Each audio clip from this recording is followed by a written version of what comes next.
dia a todos, que Jesus possa envolver os nossos corações em muita luz, muita paz e também muito entendimento.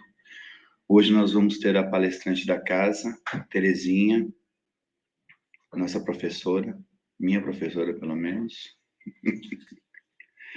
É muito bom ter sempre a Terezinha aqui, umas palestras muito boas e sempre focada no espiritismo, na essência que são as obras básicas, na essência que Kardec trouxe para nós, juntamente com essa falange de espíritos liderada pelo Espírito de Verdade. Mas antes disso, nós vamos trazer a Simone aqui para fazer nossa leitura. Depois vou pedir para Simone sem óculos. Deixa eu ver quem está com óculos aqui. Deixa que eu faça então a leitura e a Terezinha... Não, daí não vai escapar não. Simone faz a oração. Tá bom? E também dando um ótimo dia, bom dia para o pessoal que está de casa assistindo e boa tarde para o pessoal que está no Brasil assistindo também. Muito obrigado pela presença de todos. Vou fazer a leitura e Simone vem fazer a oração, depois a Terezinha vem com o tema A fé transporta montanhas. Isso. São 142 do livro Pão Nosso, Revides. Na verdade, e já realmente uma falta entre vós, tendes demandas uns contra os outros, porque não sofreis antes a injustiça? Porque não sofreis antes o dano? Paulo, primeira carta a Coríntios, capítulo 6, versículo 7. Nem sempre as demandas permanecem nos tribunais judiciários, no terreno escandaloso dos processos públicos. Expressam-se em muito maior escala no centro dos lares e das instituições. Aí se movimentam por meio do desregramento mental e da conversação em surdina, no lodo invisível do ódio que asfixia corações e anula energias. Se vivem, contudo, é porque componentes da família ou da associação as alimentam com o óleo da animosidade recalcada. Aprendizes inúmeros se tornam vítimas de semelhantes perturbações, por se acastelarem nos falsos princípios regenerativos. De modo geral, grande parte prefere a atitude agressiva de espada às mãos, esgrimindo com calor na ilusória suposição de operar o conserto do próximo, prontos a protestar, a acusar e criticar nos grandes ruídos. Costumam esclarecer que servem à verdade. Por que motivo, porém, não exemplificam a própria fé, suportando a injustiça e dando heroicamente no silêncio da alma fiel antes da opção por qualquer revide? Quantos lares seriam felizes, quantas instituições se converteriam em mananciais permanentes de luz, se os crentes do Evangelho aprendessem a calar para falar a seu tempo e com proveito. Não nos referimos aqui aos homens vulgares, e sim aos discípulos de Jesus. Quanto lucrará o mundo? Quanto o seguidor do Cristo se sentir venturoso em ser mero instrumento do bem nas divinas mãos, esquecendo o velho propósito de ser orientador arbitrário do serviço celeste?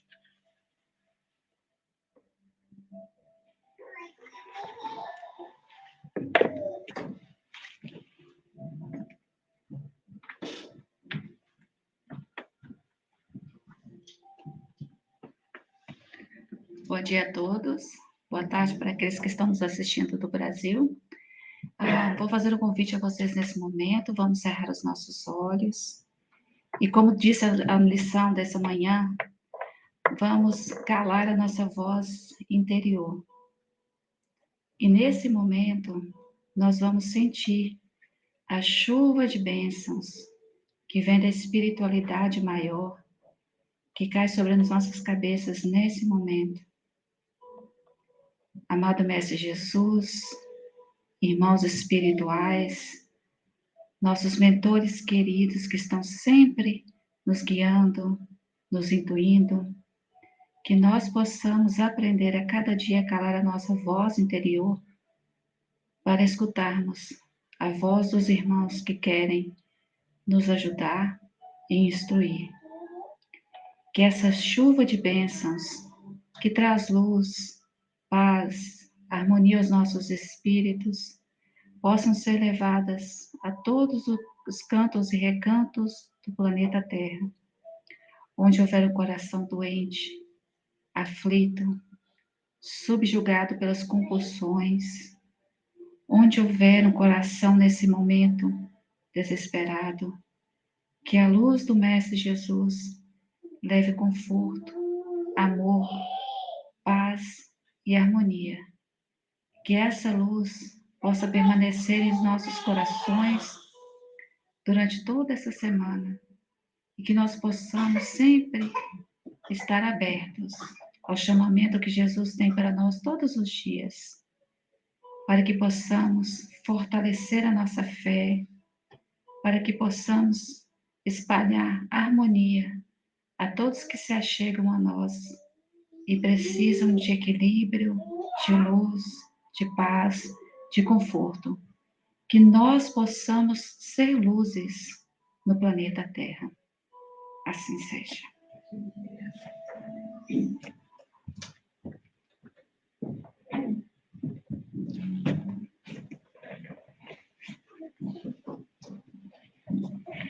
Bom dia, boa tarde.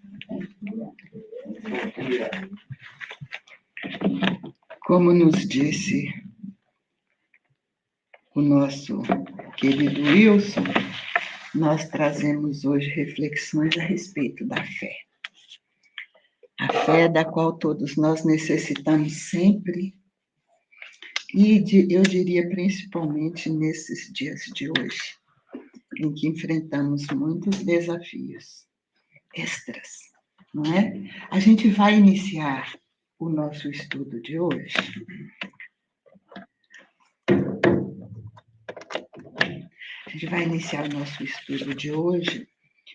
com a leitura da passagem evangélica que abre o capítulo 19, que é A Fé Transporta Montanhas. Poder da fé. Item 1 do capítulo 19. Quando ele veio ao encontro do povo, um homem se aproximou e, lançando-se de joelhos a seus pés, disse: Senhor, tende piedade do meu filho, que é lunático e sofre muito, pois cai muitas vezes no fogo e muitas vezes na água. Apresentei-o aos teus discípulos, mas eles não o puderam curar. Jesus respondeu dizendo: Ó raça incrédula e depravada, até quando estarei convosco? Até quando vos sofrerei? Trazei-me aqui este menino. E tendo Jesus ameaçado o demônio, este saiu do menino, que no mesmo instante ficou são. Os discípulos vieram então ter com Jesus em particular e lhe perguntaram: Por que não pudemos nós outros expulsar esse demônio? Respondeu-lhes Jesus: Por causa da vossa incredulidade. Desculpe. Pois em verdade vos digo, se tivesseis a fé do tamanho de um grão de mostarda, diríeis a esta montanha: transporta-te daí para ali, e ela se transportaria, e nada vos seria impossível. Esse trecho está em Mateus capítulo 17, versículos 14 a 20. Então, iniciando a nossa reflexão de hoje, nós vamos buscar entender o que, na verdade, é a fé. O que é a fé? Muitas vezes nós encaramos a fé como uma esperança de que as coisas vão dar certo, não é? Muitas vezes encaramos a fé como uma confiança de que, se cumprirmos determinadas coisas, receberemos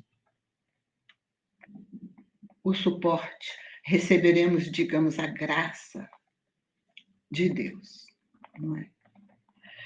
Aí a gente procurou ver a origem da palavra fé, que na tradução bíblica é baseada tanto do hebreu, que seria emuná, como do grego pistis. Através, então, dessa origem dessas duas palavras, as duas não têm apenas uma implicação de esperança, não apenas de confiança, mas também uma implicação ativa. Eu confio, mas eu tenho que fazer a minha parte para que aquilo em que eu confio aconteça. Então, a gente observa que o capítulo 19 da doutrina nos mostra que existem vários tipos de fé. E nós, na doutrina espírita, nos orgulhamos de termos a fé chamada raciocinada, ou a fé racional, não é isso? Aquela que se apoia na razão. E a fé que se apoia na razão, segundo Allan Kardec, é realmente aquela fé inabalável. Porque não é apenas uma confiança, não é apenas uma crença. Eu não creio apenas, mas eu creio porque eu compreendi. E se eu compreendi, eu não apenas creio, mas eu sei. Eu entendi o porquê, eu entendi o mecanismo. Se eu ainda não entendi o mecanismo, é porque talvez o mecanismo ainda esteja aquém da minha capacidade de entender nesse momento. Mas. Pode ir, então. Pode ir. Ok. Mas, na verdade, esta fé não se abala. Por quê?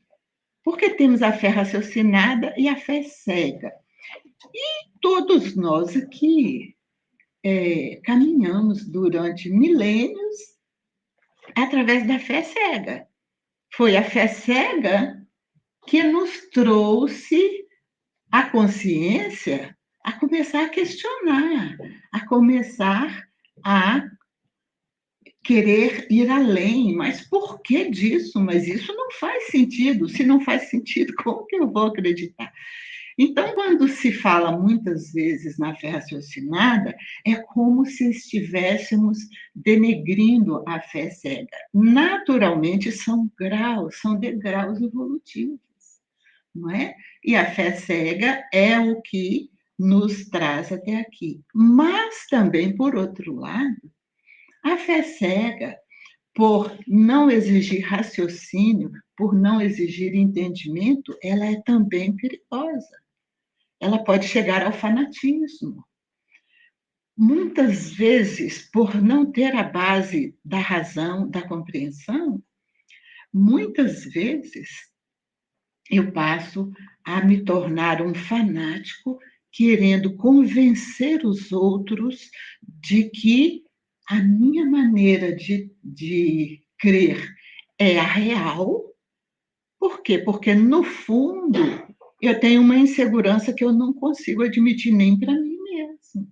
Eu preciso que as pessoas me acompanhem, e quanto maior a multidão que acredita como eu, mais eu me sinto confortável, porque no íntimo eu não compreendo, não é?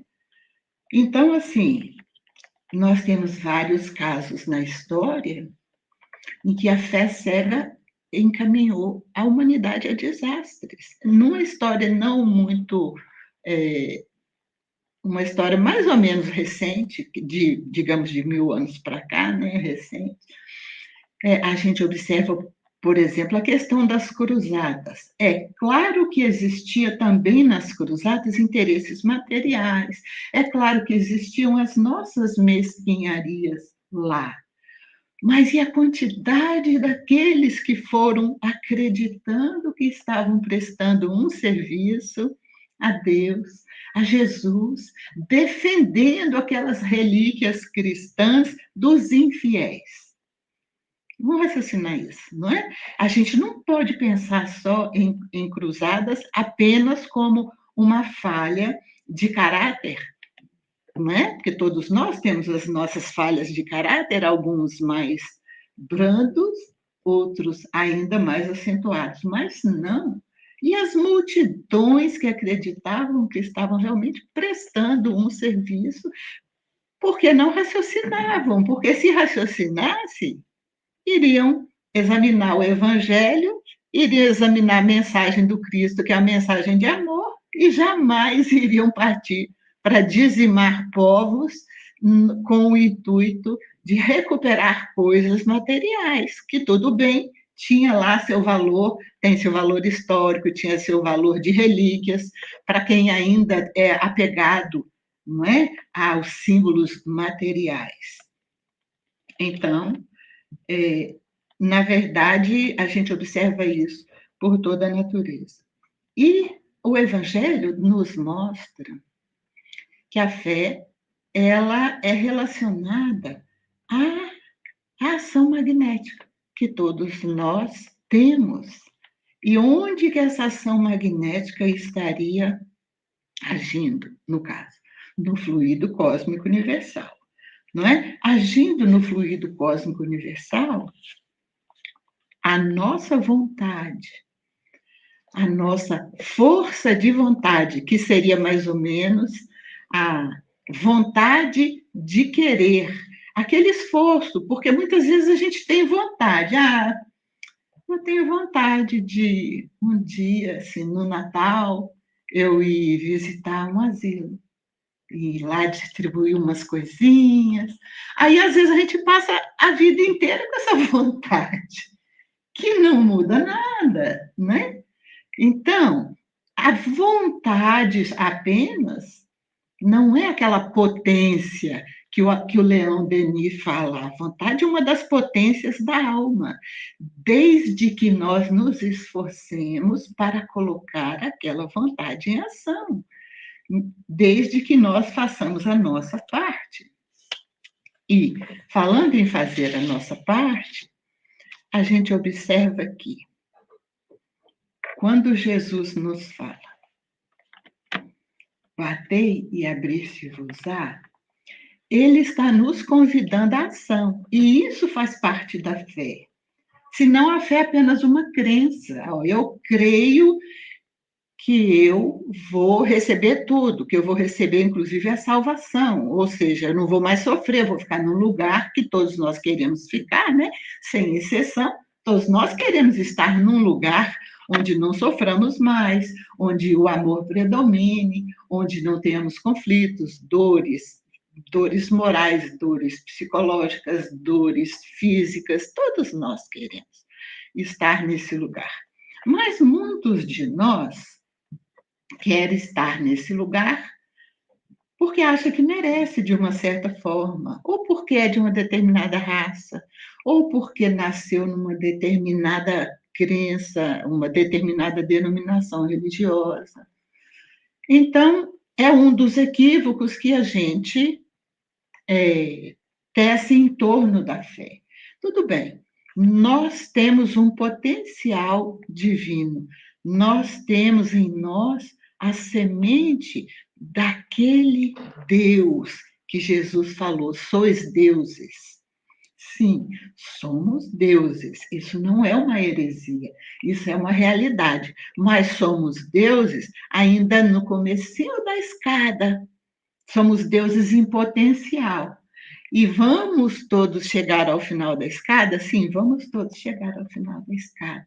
Porém, a velocidade com a qual nós vamos chegar lá, se nós vamos chegar ao final da escada, fazendo curvas, atalhos, caindo, voltando, nos desviando pelo caminho e gastando muito tempo, e o tempo só não é importante, mas no tempo nós gastamos energia, nós acumulamos sofrimentos, dores, remorsos, culpas. Todos vamos chegar ao final daquela escada, mas cada um no seu tempo. Então, somos todos deuses em germe. A que Jesus veio nos convidar? Porque desde que fomos criados, que já somos deuses em germe. Não é isso? Sempre fomos, desde o início. Mas, à medida que a nossa consciência foi se desenvolvendo, nós começamos a receber revelações, começamos a receber, sempre recebemos revelações, porém começamos a receber revelações cada vez mais de acordo com o nosso nível. Avançamos um pouquinho em entendimento, recebemos mais um pedacinho da revelação, mais um pedacinho da orientação divina, através dos profetas, né? Através dos mentores desencarnados e aqueles que sempre reencarnaram para nos auxiliar. Então, precisamos da fé para que possamos fazer o nosso caminho o menos tortuoso possível. Deus não tem pressa. Deus não interfere no nosso livre-arbítrio. Nós podemos levar o tempo que nós quisermos para chegar lá. É claro que, como o nosso livre-arbítrio é limitado, né? A gente dá liberdade à nossa criança de acordo com o nível de desenvolvimento dela, não é isso? A gente vai soltando um pouquinho, agora já posso soltar no chão, não é isso? Quando está engatinhando, limpa aquele pedacinho, bota um cercadinho, e ali eu já posso soltar. E nós vamos soltando à medida que o nosso filho vai tendo mais capacidade, mais autonomia. E com Deus também. Acontece que temos o roteiro, que são as leis divinas. Quanto mais nós caminharmos de acordo, em consonância com a lei divina, mais rápido nós vamos chegar. Menos tortuoso vai ser o caminho. Porque em linha reta a gente não se atreveria a falar, porque nós estamos aprendendo, e é claro que para aprender precisamos cair, levantar, cair, levantar, cair, levantar. Alguns têm até uma teoria de que alguns espíritos se desenvolvem em linha reta. Isso seria uma exceção à regra, porque se eu ainda não sei, como não cair, como não errar, não é? E já que a doutrina nos ensina que não existem espíritos criados privilegiados, então a gente compreende que todos nós passamos o mesmo caminho, naturalmente, com a velocidade diferente. André Luiz, o nosso mentor, ele nos fala numa das obras que eu não coloquei aqui, na questão de que para a conexão com Deus é preciso que é preciso que nós tenhamos uma certa tensão favorável, né? E aí ele diz exatamente que essa tensão é a fé. Essa tensão seria a fé, que seria o quê? Se eu realmente creio, eu já entendi que eu tenho que fazer a minha parte, porque se eu não fizer a minha parte, eu não estou me colocando na condição de receber, na condição de merecer. Então, se eu já me esforço e faço a minha parte, eu estou me colocando numa situação de tensão favorável. Eu estou elevando as minhas vibrações. Eu estou me esforçando. É isso que a gente tem que pensar. O esforço eleva o nosso nível vibratório.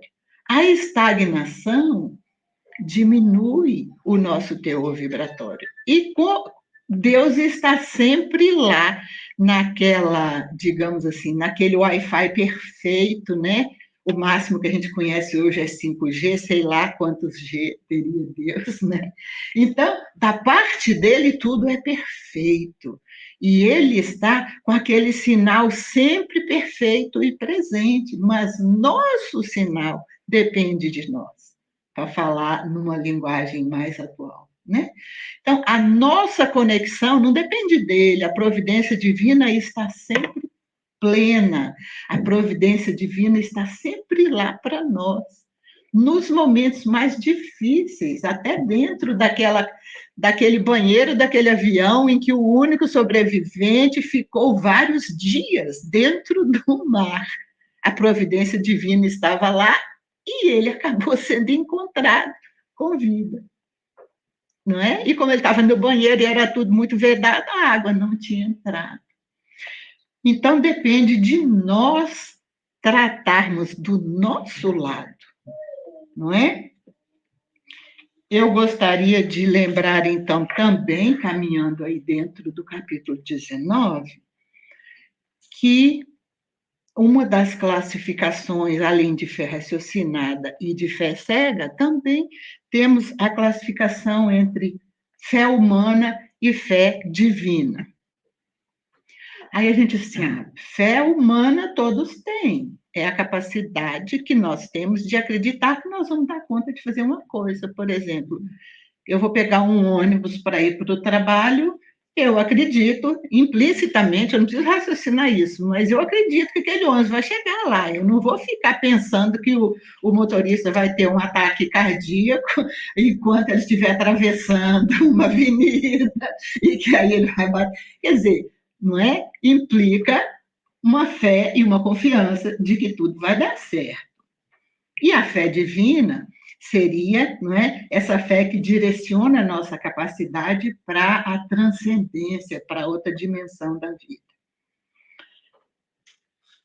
Estudando um pouquinho a respeito da fé, e como a gente já falou da questão que Jesus mesmo nos coloca, do faça que eu te ajudarei, a gente observa que a fé, para ser realmente efetiva, ela precisa ter os dois lados.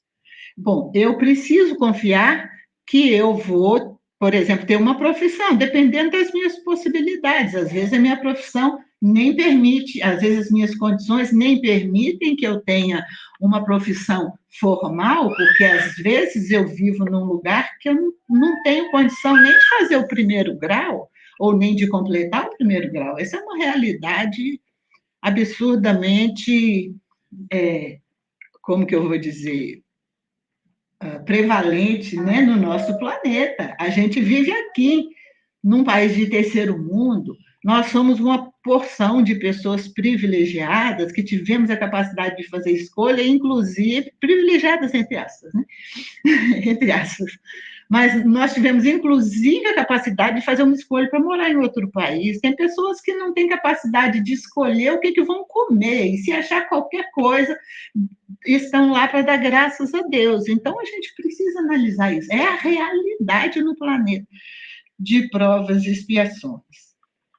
Então, dentro da minha capacidade, eu sempre estou me direcionando para fazer o melhor, se eu estou agindo de uma forma normal, não é isso?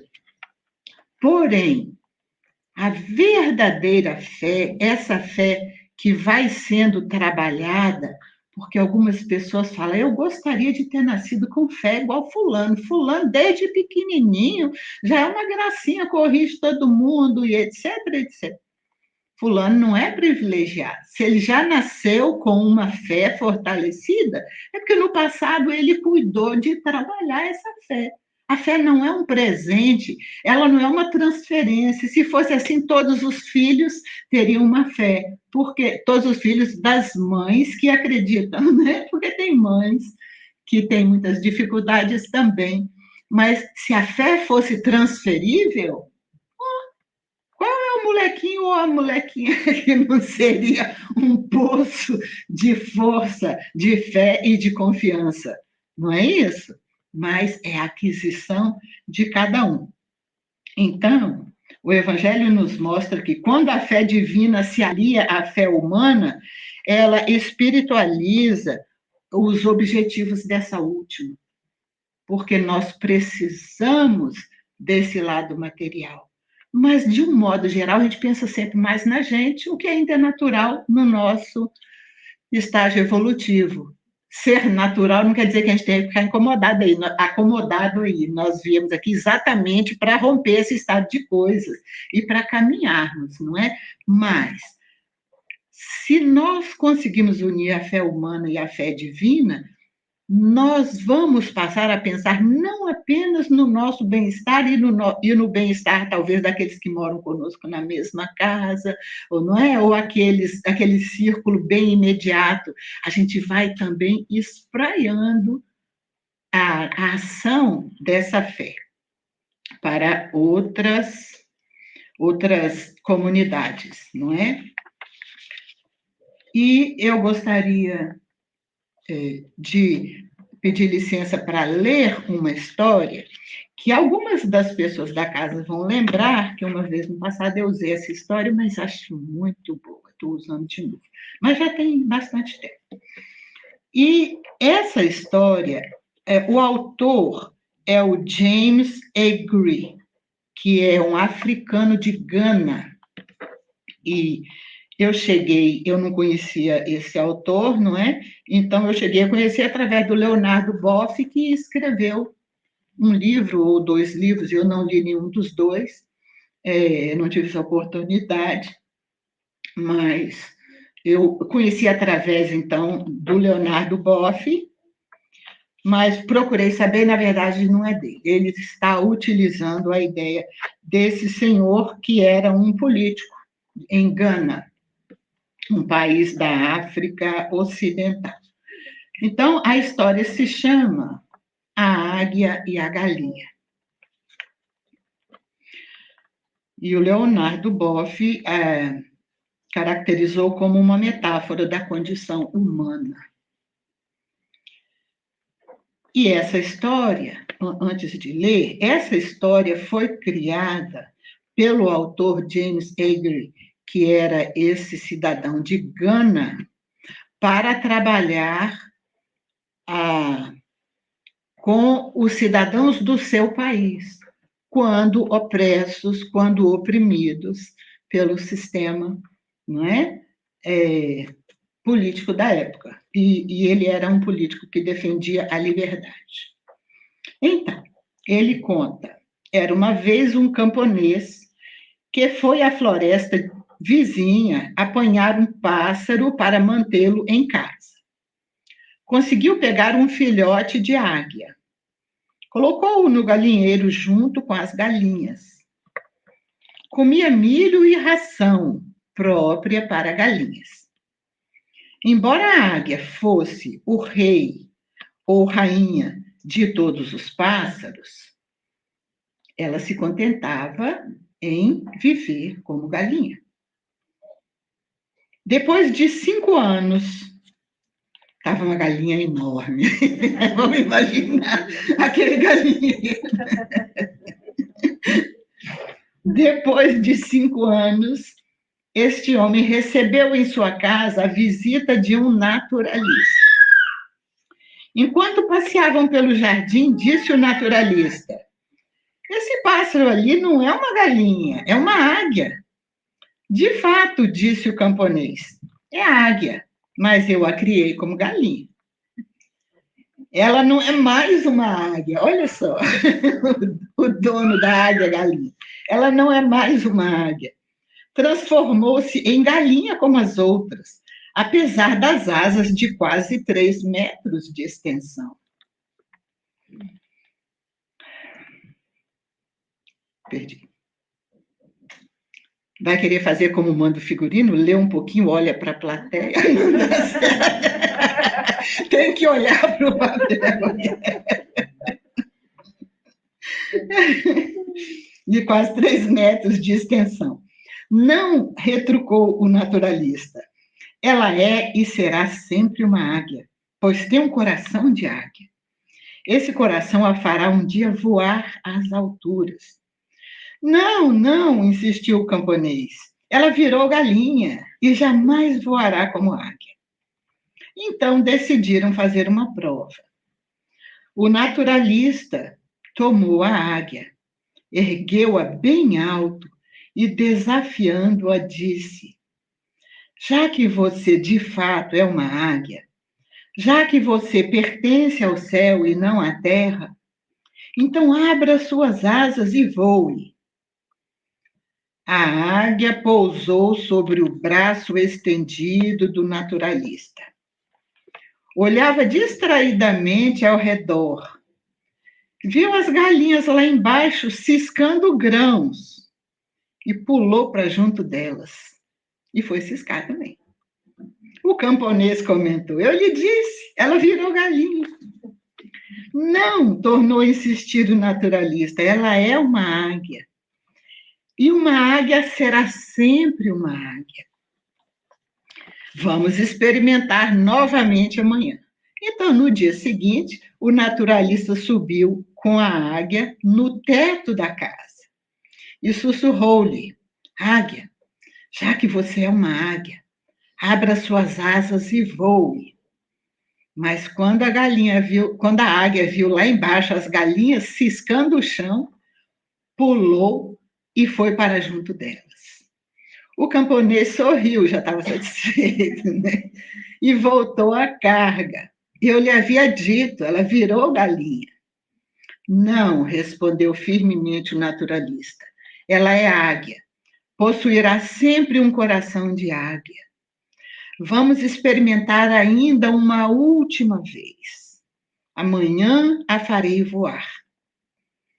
No dia seguinte, o naturalista e o camponês levantaram bem cedo.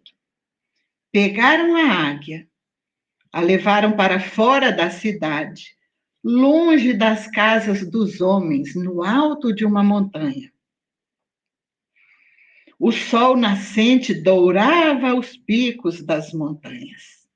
O naturalista ergueu a águia para o alto e ordenou-lhe: águia, já que você é uma águia, já que você pertence ao céu, não à terra, abra suas asas e voe. A águia olhou ao redor. Tremia como se experimentasse nova vida, mas não voou. Então o naturalista segurou-a firmemente, bem na direção do sol, para que seus olhos pudessem encher-se da claridade solar e da vastidão do horizonte. Nesse momento, ela abriu suas potentes asas, grasnou com um típico cau-cau das águias e ergue-se soberana, como por sobre si mesma, e começou a voar para o alto, a voar cada vez mais alto. Voou, voou, até confundir-se com o azul do firmamento. Então, o autor, o James Aggrey, terminou conclamando para os seus irmãos e irmãs africanos. Irmãos e irmãs, meus compatriotas, nós fomos criados à imagem e semelhança de Deus. Mas houveram pessoas que nos fizeram pensar como galinhas, e muitos de nós ainda acham que somos efetivamente galinhas, mas somos águias. Por isso, companheiros e companheiras, abramos as asas e voemos. Voemos como as águias. Jamais nos contentemos com os grãos que nos jogarem aos pés para ciscar. Então, pessoal, essa metáfora nos faz dar um mergulho, não faz, não? Eu dei um mergulho, não sei vocês, imaginando como muitas vezes nós, em períodos da nossa vida, dessa nossa existência, porque é dessa que nós nos lembramos, sem tocar nas outras, Quantas vezes nós já tivemos comportamento de galinhas? Muitas, não é? As outras que não nos lembramos, com certeza absoluta, porque por isso mesmo que a misericórdia de Deus nos faz esquecer, não é? E lembrando que, falando não só para nós que estamos aqui encarnados, mas existem outras dimensões, que nós chamamos de dimensão espiritual, dimensões espirituais, recebem outro nome na ciência, na física quântica, em que muitos de nós ainda se sente galinha, ainda não se acha capaz nem sequer de tentar deixar a dificuldade, deixar o rés do chão, deixar muitas vezes até a lama em que nós nos encontramos. E nesse momento, essa reflexão é para todos nós. Precisa ter um estímulo, às vezes, muito forte. No caso dessa águia da parábola, dessa parábola do James Agee, a gente observa que a águia não foi logo voando, ela tinha as asas com a força para voar, mas ela não se achava ainda, ela não se identificava. Nós podemos identificar em nós todos as duas dimensões. Nós temos o nosso lado galinha e o nosso lado águia. Nós estamos encarnados. Então, nós ciscamos no chão para ganhar um dolinha, para ganhar um dinheirinho, para comprar um carrinho, para comprar uma casinha, uma roupinha bonitinha, uma joinha para a esposa, uma joinha para mim mesmo, etc, etc, etc, não é isso? Nós temos em nós as duas dimensões aqui nesse planeta. O que nós precisamos fazer é desenvolver o nosso lado águia, o nosso eu maior, o nosso lado espiritual. É para isso que nós estamos aqui.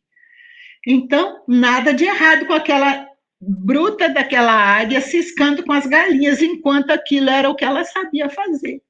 Ela não sabia fazer melhor, não é isso? E foi preciso que alguém confiasse nela, fazer, epa, você não é águia. Você não é uma galinha, você é uma águia. Até você já está acreditando que é galinha. Até eu já estou acreditando que eu sou uma galinha. Freud explica tudo, pessoal.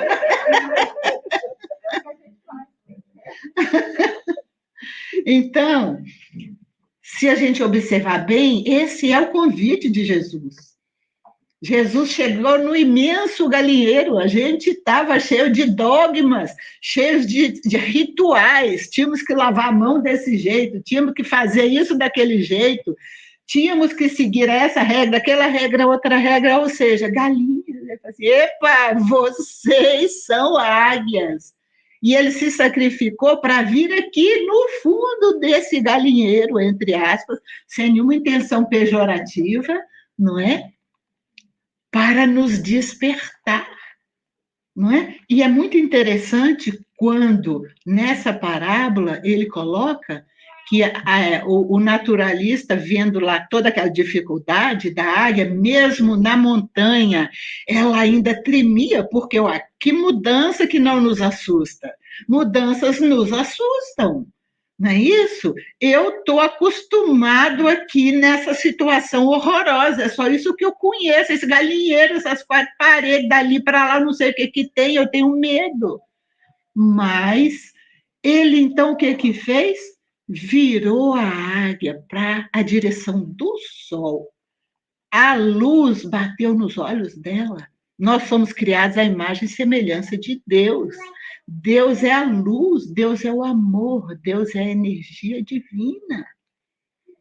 Então, nós não podemos nos contentar com essa dimensão menor quando nós tomamos conhecimento da nossa destinação e tomamos contato com o destino que não por nosso merecimento, mas por um ato de amor de Deus, ele decidiu nos criar para ser felizes. Claro que ultrapassando todas as dificuldades do caminho para que possamos lidar com aquela dimensão, não é? Eliminando as nossas impurezas para que possamos alcançar aquela dimensão, já que não existem milagres na criação, já que as leis de Deus são perfeitas, não é? Então, nós já estamos caminhando, né, para o final, e a gente lembra que nós estamos sempre convivendo com essas duas dimensões na nossa vida, porque estamos aqui, na Terra, né? Que também é energia, mas, como diz a nossa mentora Joana de Anjos, energia coagulada, luz coagulada, né? Então, nós chamamos de material.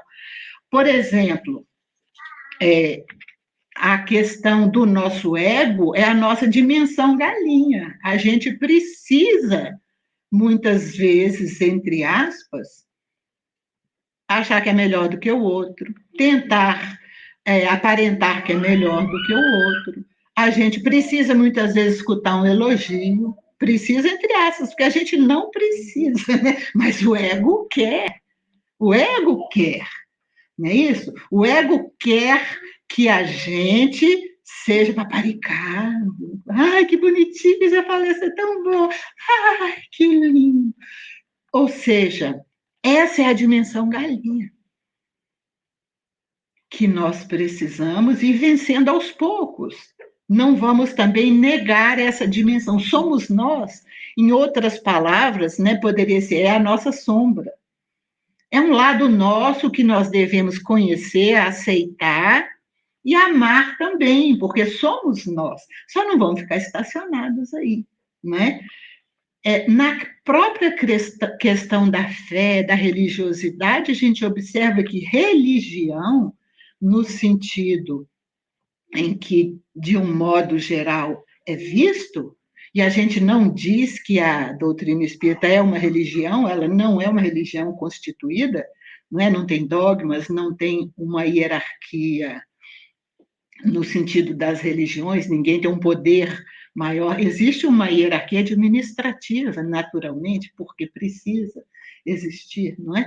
Então, são as dimensões. Muitas vezes nós passamos já muitas existências, indo à igreja tais e tais e tais dias por semana, porque era isso que era esperado que a gente fizesse, fazendo essa e aquela prática, porque era isso que era esperado que a gente fizesse, etc, etc, etc, achando que isso é suficiente para o nosso relacionamento com Deus. Mas essa religião, no sentido das regras e dos dogmas, que seria, entre aspas, representado pelo farisaísmo, que Jesus tanto combateu, não é? É a dimensão galinha da fé, é a dimensão, digamos, mais materializada da fé. Ao passo que transcender, acreditar, sim, que é uma certeza de que eu vou alcançar, desde que eu também faça a minha parte, não é? Essa já é a dimensão águia, que a gente poderia também chamar de homem velho, a dimensão galinha, e homem novo, a dimensão águia, né? Vamos finalizar, vou passar isso daqui. Lembrando que, nesse momento muito desafiador da humanidade, momento de crise, e a gente sempre lembra que crise é momento importantíssimo, sempre na nossa vida, muito embora se perguntasse assim, Terezinha, você quer uma crise? Eu falei, não, obrigada, não quero ficar confortável sem crise nenhuma. Porém, eu confortável sem crise nenhuma, não adianto muito. Mas, se acontece uma crise, eu vou mobilizar as minhas forças para ultrapassar a crise. Então, tem um estudioso das crises, se eu não me engano o nome dele é Thomas Kuhn, há muito tempo não leio a respeito disso, em que ele fala que crise significa perigo e oportunidade, porque você pode se desarmonizar se você se desespera. A crise, durante uma crise, quantos irmãos nossos acham que não vale mais a pena viver, por exemplo, e tiram a própria vida? Então, crise significa também perigo, mas é oportunidade, porque, de repente, eu que andava meio desanimado, não confiava nem muito em mim mesmo, diante daquele desafio, falei, epa, vamos espremer aqui, vamos achar força e vamos vencer essa situação. Que isso? É a águia, chega de ficar ciscando, vamos ultrapassar, vamos voar além dessas dificuldades. Então, esse é um convite para cada um de nós, individualmente, tanto encarnados como desencarnados, porque à medida que nós nos conscientizamos do nosso potencial, e não ficar com falsa modéstia, ai, coitadinho de mim, não tenho condição de fazer nada. Não, um pouquinho a gente sempre tem, né? Um pouquinho a gente sempre tem, é só começar, e as oportunidades vão aparecendo. Por quê? Não é só importante para nós enquanto indivíduos, é importante para nós enquanto humanidade, enquanto coletividade. Então, é tão bom quando nós achamos alguma coisa que nos ajuda. Então, vamos espalhar quando tivermos a oportunidade. Vamos ajudar o outro que está desanimado a despertar que ele tem uma dimensão, ele tem capacidade, ele só não está enxergando isso agora. Tudo bem, não está enxergando, não faz mal, a situação está muito difícil mesmo para você nesse momento, mas vamos buscar soluções. Nós podemos, nós ultrapassamos, a gente tem essa capacidade de ultrapassar essas dificuldades, principalmente nesse momento em que o desânimo, a desesperança e a falta de fé em Deus e em si mesmo campeiam. E tomemos cuidado, principalmente com os mais jovens. Eles têm mais dificuldade de encontrar o sentido da vida. Eles têm mais dificuldade de saber o que na verdade é real aqui, que é muito desagradável, então é melhor, às vezes, fugir para o virtual, que de repente aperto o botão, eu saio do perigo, eu saio da crise, o outro está para me matar, eu desisto do jogo, por exemplo, né? Então, esse convite para nós, e que a gente não apenas ore, né, pela humanidade e por eles, mas cada um que tiver ao nosso redor, que a gente puder dar um empurrãozinho, nós precisamos. Aí eu vou pedir licença, também repetindo, né? Alguns vão lembrar dessa poesia, mas além de eu achar muito linda, eu não consegui achar outra mais bonita. Então, vou repetir. É uma poesia do livro Parnaso do Além Túmulo, né, que é o livro de poesias, o primeiro que o Chico Xavier teve editado na encarnação dele aqui, nessa última encarnação, do espírito Carmen Sinira, chamado O Viajor e a Fé. Donde vens, viajor triste e cansado? Venho da terra estéril da ilusão. Que trazes?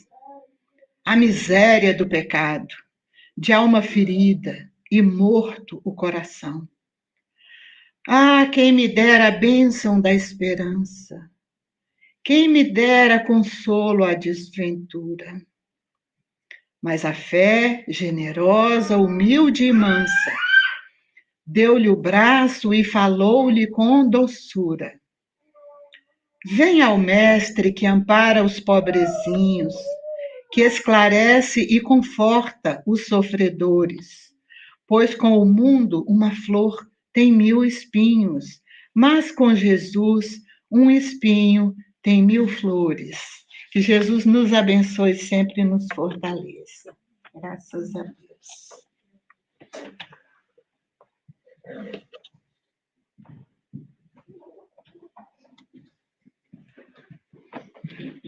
Disse para vocês, Terezinha traz aqui o Evangelho para nós sempre. As palavras de Jesus. E essa história da galinha aí foi boa, hein? Né? A gente está tentando realmente, né? E às vezes é difícil dar aquele salto para voar, né? Mas nós temos que seguir tentando. E o Evangelho é uma das ferramentas, né? O Evangelho é o naturalista, né? Digamos assim, que está nos empurrando Está nos levando. Desiste de nós. Está nos levando para cima da casa, depois na montanha e cada vez mais alto. Então, aí vem o convite para nós estudarmos o Evangelho. A casa oferece. Hoje mesmo nós tivemos estudo com o Nuno, que é do Evangelho segundo o Espiritismo. Nós temos estudos no sábado com Terezinha, com Lucy, em espanhol, em inglês com Peter. Nós temos nas quintas-feiras o livro Paulo e Estevão. Na segunda-feira nós temos também estudos. Então, a casa oferece muitas versões naturalistas para as nossas galinhas interiores, digamos assim. Então, nós podemos aproveitar essas oportunidades que estão aí com essas pessoas que se dedicam, por amor, a ajudar-nos a crescer um pouquinho mais, a entender a grandeza do Evangelho, a grandeza quando Paulo de Tarso nos diz que de tudo dai graças, das coisas boas e das coisas más que nos acontecem, como Terezinha nos trouxe aqui, nos trouxe agora, né? Quando acontece alguma coisa ruim, às vezes não, todas as vezes nós nos desesperamos, e às vezes aquela coisa ruim que está acontecendo, se nós pararmos para pensar, não é tão ruim. É o aprendizado que nós temos que passar, às vezes. Simplesmente, né? Então fica a mensagem do Evangelho. E agora fica a mensagem da casa, que nós precisamos dar os avisinhos, né, Lucy? Simone, dia 7 tá tudo certo? Para nossa marmita, de novo? Vamos continuar fazendo almoço mesmo. Almoço, então não é marmita, mas não deixem de comparecer. Ainda mais, compareçam com mais força ainda. Tá? Vamos ajudar a nossa casa, vamos crescer juntos, estudarmos juntos. Algum avisinho mais? É aquele que não engorda de jeito nenhum? Pode comer à vontade, até o doce pode comer, que não tem perigo, né? Então tá bom. Para tudo, né? É isso aí, o almoço então vai estar servido daqui a pouquinho lá, com muito amor. E é também para ajudar a nossa casa, uma colaboraçãozinha que a gente pede, né? Para ajudar, mas se não tiver também, pode comer, não tem problema, não vai precisar pagar também, se não se esquentar a cabeça também com isso. É mais para ajudar a nossa casa a seguir esse caminho de luz, né? Essa comunidade espírita. Então, agora a gente vai passar para a nossa parte final, que são os passes. Tem alguém aqui pela primeira vez? Ó, todo mundo espírita, olha que beleza. Todo mundo aqui. Agradecemos também as pessoas que estão em casa, que estão conosco. Aí vocês também podem receber o passe, é só fechar os seus olhos, mentalizar a imagem de Jesus. Posso falar alguma coisa aqui, Will? Pode sim, Sônia Emília. Dois vizinhos aqui estão chegando, é a segunda vez que eles vêm na nossa casa. Ah, já viraram espírita, segunda vez já é espírita já. Já estão já. Obrigado pela presença. Que maravilha. Bem-vindos. Maravilha.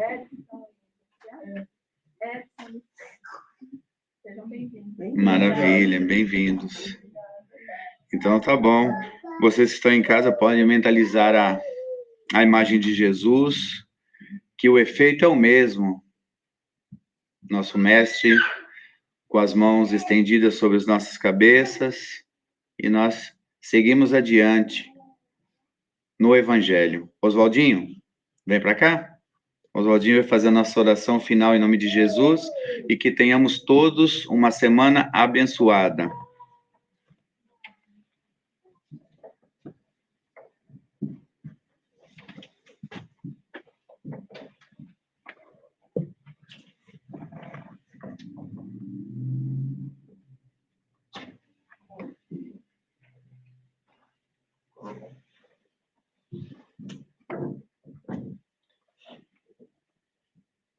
Obrigado, Pai, pela oportunidade que nos dá de estarmos aqui e poder ouvir palavras que nos induzem, que nos levam à nossa grande realeza, que somos águias, que somos filhos de Deus. Obrigado, Paizinho querido, porque muitas vezes nós queremos dizer-te o quanto somos gratos. Portanto, nesse momento, pedimos perdão pelos momentos que não lhes dissemos isto, pelos momentos que não lhe demonstramos todas as benéfices, todo o amor que tu tens por nós. Obrigado a todos que ao nosso redor tu puseste para o nosso desenvolvimento, para o nosso crescimento, para o nosso despertar. Em especial, o Mestre Jesus, que até o fim do entre nós, para nos ensinar, para nos trazer as palavras de amor, as lições morais. Somos muito gratos. Por isso é que estamos aqui, para seguir a voz do mais alto, do nosso irmão maior, que é o nosso governador. Obrigado, Senhor, pelos nossos familiares. Papai, eu te amo, papai. Mãezinha querida, eu te amo, mamãe. Obrigado, Senhor, por todos os nossos irmãos, por nossos familiares, por todos os amigos, por todos aqueles que estão ao nosso redor, nos ajudando em nosso crescimento, nos ajudando a nos elevar. Também, Senhor, queremos agradecer pela nossa própria vida, porque nos criastes, nos fizestes seus filhos e nos destes a oportunidade de evoluir. Mais uma vez, obrigado por estar aqui, neste centro espírita, com todos os espíritos encarnados e desencarnados, pela oportunidade da luz, da vida em si e por tudo que nos é permitido. Obrigado, Senhor, agora e sempre. Que assim seja.